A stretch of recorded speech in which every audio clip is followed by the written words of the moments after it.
mbuzi zilikuwa zimeibiwa hiyo mtaa yetu. Mimi nikaona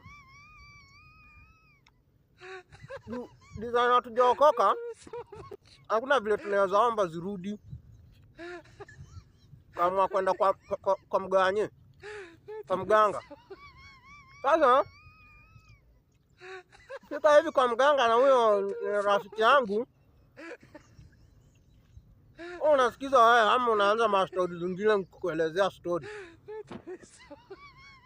Kufika kwa mganga, kasikia mganga akituambia uko kuna sheria. Ukimiss sheria moja unafiat. Thank God kufiat.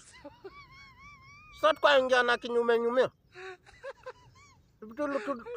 Tulipata wasanii wakubwa huko, hata wengine mnaonanga huko akimba nini walikuwa huko. Sisi tukaingia tukaambiwa shida yetu si kubwa, tunashughulikia haraka au wengine washughulikia polepole. Mganga kana ananisikia.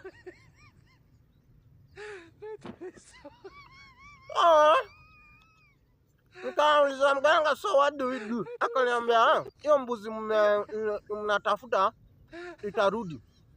Akaniambia mimi sheria namba 1, mbuzi si yangu, mimi nilikuwa nimeleta rafiki yangu.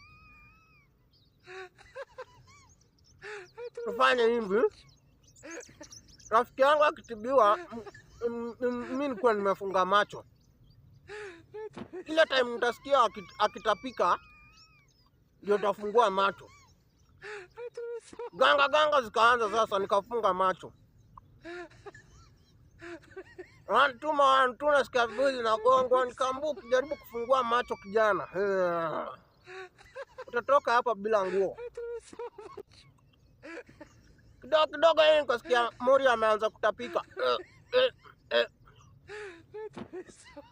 Kafungua macho, kuangalia hivi.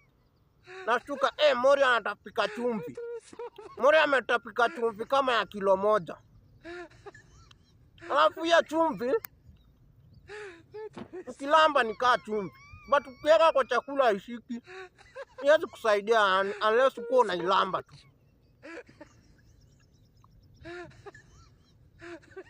Mganga ni fala sana. Angetapikishia hata sukari. Miliona wewe subscribe ya YouTube. Siko nini msubscribe ya YouTube. Ama nitoe nguo niendange hivyo ndio msubscribe. Shinda wewe.